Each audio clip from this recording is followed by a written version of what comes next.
청취자 여러분, 오늘 우리가 함께 살펴볼 자료는 아주 근원적인 질문으로 시작해요.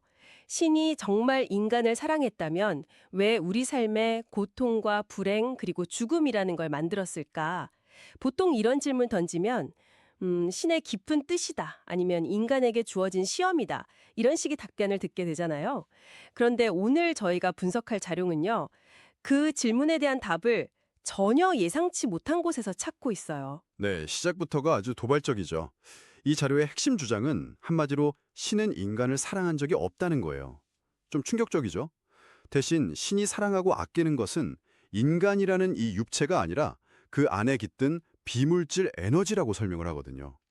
오늘 저희는 이 독특하고 좀 거대한 우주관을 바탕으로 인간의 존재 이유 그리고 고통의 진짜 의미가 뭔지 한번 깊이 파고 들어가 보려고 합니다. 신이 사랑하는 게 우리가 아니라 우리 안의 에너지라. 알겠습니다. 그 전제부터가 우리가 알던 거랑 완전히 다르네요. 그럼 바로 그 부분부터 파헤쳐 보죠. 우리 몸이 아니라 비물질 에너지를 사랑한다는 게 대체 무슨 뜻일까요? 그 에너지는 또 뭐고요? 자료에서는 이걸 두 가지로 나눈다고요? 맞아요. 이 개념을 이해하는 게 모든 것의 시작점이에요. 이 자료의 세계관을 컴퓨터에 비유하면 조금 쉬워져요. 첫 번째 에너지는 물질 에너지인데 이건 우주의 모든 물질, 그러니까 별, 행성, 우리 몸의 세포, 심지어 가장 작은 입자까지 포함하는 개념이에요. 말하자면 컴퓨터의 하드웨어 같은 거죠. 아, 하드웨어. 네. 근데 흥미로운 건 이 자료에서는 이 거대한 물질 에너지 그 자체를 하느님이라고 불러요. 스스로 운용되면서 끊임없이 새로운 환경과 입자를 만들어내는 하나의 거대한 유기체, 혹은 뭐랄까 거대한 운영체제, OS라고 볼 수 있습니다. 와, 잠깐만요. 그럼 이 세상 전부, 제 몸을 포함한 모든 물질이 하느님이라는 거대한 하드웨어의 부품이라는 거네요? 그럼 우리는 그 하드웨어를 잠시 빌려 쓰는 존재인가요?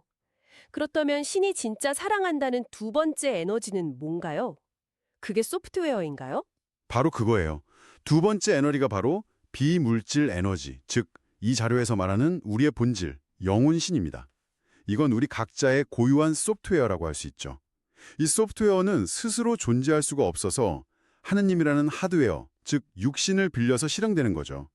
아, 그러면서 경험하고 배우고 오류를 수정하면서 계속 버전을 업데이트하는 거예요.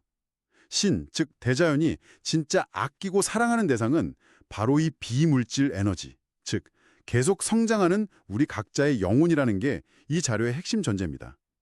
신은 우리를 위해 존재하는 게 아니라 우리의 영혼 소프트웨어가 최고의 성능으로 성장할 수 있도록 모든 물질적 환경이라는 하드웨어를 제공하고 돕는 역할을 한다는 거죠. 알겠습니다. 우리는 성장을 목적으로 이 하드웨어에 설치된 소프트웨어다. 이 관점으로 보면 나라는 존재의 정의가 완전히 달라지네요. 그런데 바로 여기서 다음 질문이 생겨요. 영혼의 성장이 목적이라면 왜 하필 고통과 불행, 즉 악이라는 경험이 필요한 걸까요? 그냥 좋은 경험만 하면서 성장할 수는 없는 건가요? 자료에서 우리 몸속 세균을 비유로 들던데 그게 이 질문에 대한 답이 될 수 있겠네요? 네, 아주 직관적인 비유죠. 우리 몸에 유해균이 전혀 없으면 오히려 유익균도 제대로 활동하지 못하고 면역 체계가 약해진다고 하잖아요. 그렇죠. 세상의 악 역시 선이 더 건강하게 성장하기 위한 필수 환경이라고 설명해요. 여기서 중요한 포인트는 악이 먼저 존재해서 선을 괴롭히는 게 아니라는 거예요. 이 자료는 악부터 먼저 나오는 법칙은 대자연에 절대 존재하지 않는다고 단언하거든요. 잠시만요. 그 논리는 조금 받아들이기 어려운데요. 악은 선을 위해 존재한다?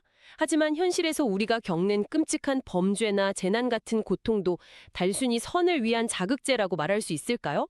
그걸 겪는 당사자에게는 너무 가혹하고 잔인한 설명 아닌가요? 네. 그 지점이 바로 이 자료의 관점을 이해하는데 가장 큰 허들일 수 있어요. 당연히 개인의 입장에서는 비극이고 말도 안 되는 고통이죠. 이 자료는 철저하게 개별 인간의 관점이 아니라 수많은 생을 거쳐 성장하는 영혼, 즉 비물질 에너지의 성장이라는 그 우주적 관점에서 설명하고 있어요. 아, 관점 자체가 다르군요. 네, 개인에게는 끔찍한 비극이지만 그 극한의 경험을 통해 영혼이 배우는 데이터의 질량과 깊이는 평온한 상태에서는 결코 얻을 수 없는 것이라고 보는 거죠. 마치 근육을 키우려면 근섬유가 찢어지는 고통을 감수해야 하는 것처럼요. 물론 말씀하신 대로 지극히 비정하고 냉정하게 들릴 수 있는 관점입니다. 그러니까 악은 선이 잘못되었을 때, 예를 들어 너무 나태해지거나 오만해졌을 때 그걸 깨우치기 위해 나타나는 일종의 시스템 오류 메시지 같은 거군요. 우리가 불편하다고 느끼는 건 그 오류 메시지의 진짜 의미를 이해하지 못하기 때문이라는 거고요. 정확해요. 그래서 악을 단순히 나쁘다고 치부하고 없애려고만 하면 우리는 왜 그 불편함과 고통이 생겼는지에 대한 근본 원인을 성찰할 기회를 잃게 된다고 경고하죠. 그 고통은 네가 지금 잘못된 길을 가고 있으니 방향을 수정하라는 신호라는 겁니다. 결국 그 신호를 통해 더 큰 선으로 나아가게 만드는 장치라는 시각이죠. 이야기가 정말 점점 더 거대해지네요. 단순히 한 생애의 성장을 넘어서는 이야기 같아요. 그렇다면 이 자료가 말하는 우리 영혼의 최종 목적지는 어디인가요? 자료에 신이 되기 위한 작업이라는 표현이 나오던데 이건 정말 스케일이 다른 이야기 같아요. 바로 그 지점이에요. 이 자료에 따르면 지구에서의 삶 전체가 우리 비물질 에너지, 즉 영혼 소프트웨어가 수많은 업데이트를 거쳐서 마침내 스스로 우주를 설계하고 운용할 수 있는 주체신, 즉 우주신이 되기 위한 일종의 훈련 과정이라는 거예요. 훈련 과정이요? 베타 테스트 같은 건가요? 네, 베타 테스트. 딱 맞는 비유네요. 우리가 신이 되기 위한 훈련을 받고 있다 이 말이죠. 와, 우리가요? 그럼 이 훈련을 마치고 육신이라는 하드웨어를 벗으면 어떻게 되는 건가요? 다시는 이 지구라는 훈련소로 돌아오지 않고 자신만의 새로운 은하계를 운용하는 독립적인 신이 된다고 주장해요. 그리고 이 지구는 계속해서 새로운 영혼들을 위한 훈련소 역할을 하게 되는 거고요. 다른 은하계를 운용한다. 특히 여기서 홍익인간이라는 우리한테는 아주 익숙한 단어가 등장해서 흥미로운데요. 보통 널리 인간을 이롭게 한다는 건국 이념으로 알고 있는데 이 자료에서는 이걸 마지막 생을 사는 영혼들을 지칭하는 용어로 사용하고 있네요. 어떤 특별한 의미가 있는 건가요? 네. 이 자료에서는 그 전통적인 의미를 확장해서 해석해요. 널리 인간을 이롭게 할 만큼 영혼의 질량이 꽉 찬 사람들, 즉 지구훈련소의 모든 과정을 이수하고 졸업을 앞둔 영혼들을 홍익인간이라고 부르는 거죠. 이들이 바로 육신이 없는 우주신이 되어 신계로 가는 첫 세대가 될 것이라고 말해요. 그리고 신계에 가서는 지구에서 갈고 닦은 자신의 역량과 소질에 따라 각자 우주를 운용하는 역할을 맡게 된다고 설명하고요. 이를 깊이 연구하고 깨우친 영혼은 신계에 가서 실제로 바람을 창조하고 운용할 수 있는 질량을 갖게 된다는 식이에요. 반면 그에 대한 경험과 이해가 없는 영혼은 바람을 만들고 싶어도 만들 수 없다는 거고요.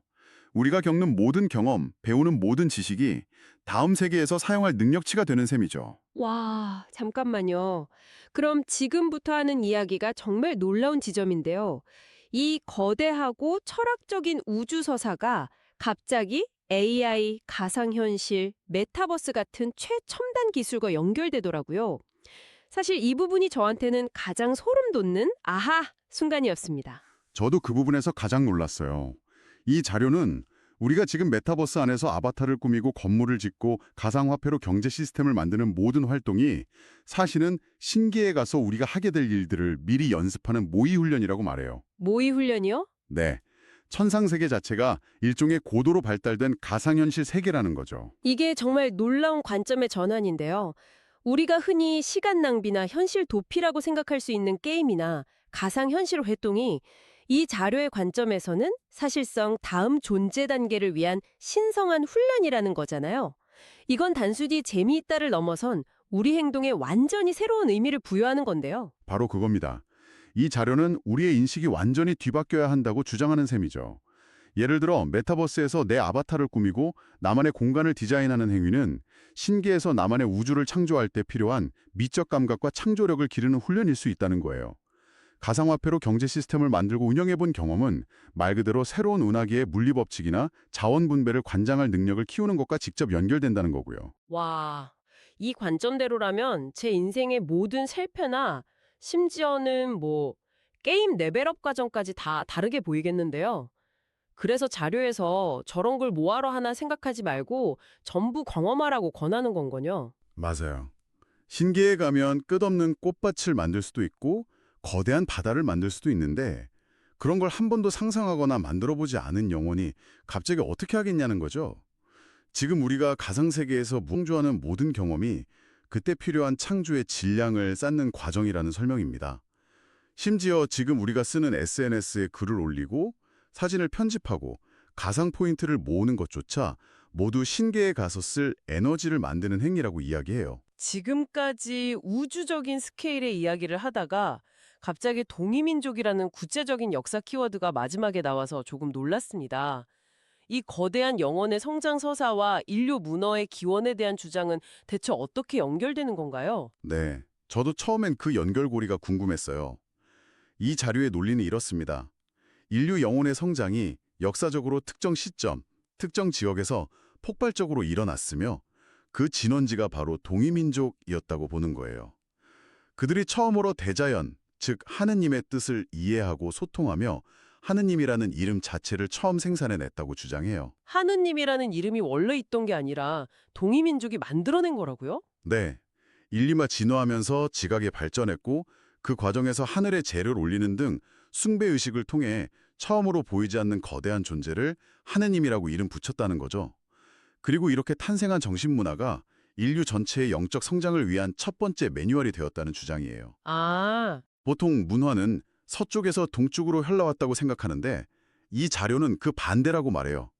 동쪽의 동이민족이 문화를 생산해서 서쪽으로 전파했고 이제 영혼 성장의 마지막 단계가 다가오면서 그 흐름이 다시 원점인 동쪽으로 돌아오고 있다는 이야기로 귀결됩니다. 알겠습니다. 그러니까 영혼 성장의 서사에서 동이민족이 일종의 선도그룹 혹은 첫 번째 매뉴얼 개발자 역할을 했다는 주장으로 모든 이야기를 마무리 짓는 거군요. 그렇죠. 그래서 서구 중심의 역사관 속에서 우리가 이 사실을 잊고 있었지만 앞으로는 이 진실이 드러날 것이라고 예측하면서 이 거대한 우주적 서사와 우리 민족의 역할을 연결시키고 있습니다. 기존 역사관과는 완전히 반대되는 시각이라 매우 도발적이죠. 자, 오늘 이야기를 한번 정리해 보겠습니다. 신은 왜 우리에게 고통을 주는가라는 아주 오래된 질문에서 시작했죠? 그리고 그 답을 찾기 위해 우리는 신이 사랑하는 것은 육체가 아닌 영혼이라는 전제를 바탕으로 물질과 비물질 에너지라는 독특한 우주관을 살펴봤습니다. 네, 그렇죠. 고통은 우리를 벌하기 위함이 아니라 영혼 소프트웨어의 버그를 잡고 업그레이드하기 위한 필수 과정이라는 설명도 들었고요. 네, 그리고 그 성장의 최종 목표는 우리 스스로가 우주를 운용하는 신이 되는 것이라는 엄청난 스케일의 이야기로 이어졌습니다. 여기서 가장 흥미로웠던 지점은 우리가 지금 즐기는 메타버스나 SNS 같은 현대 기술 문명이 바로 그 마지막 훈련 단계의 실습 과정이라는 파격적인 해석이었죠. 맞아요. 모든 경험은 신이 되기 위한 능력치를 쌓는 과정이라는 거. 바로 그겁니다. 이 자료의 주장들을 따라오다 보니 우리가 일상에서 무심코 하는 행동 하나하나에 전혀 다른 의미를 부여해 볼 수 있겠다는 생각이 드네요. 청취자 여러분께 마지막으로 생각해 볼 질문을 하나 던져드리고 싶습니다. 이 자료의 주장에 따르면 우리가 지금 가상세계에서 만들고 경험하는 모든 것이 다음 생 혹은 그 너머의 세계를 위한 예행 연습이라고 합니다. 만약 그게 사실이라면 여러분은 지금 여러분의 신성한 미래를 위해 어떤 기술과 능력을, 어떤 경험치를 쌓고 계신가요?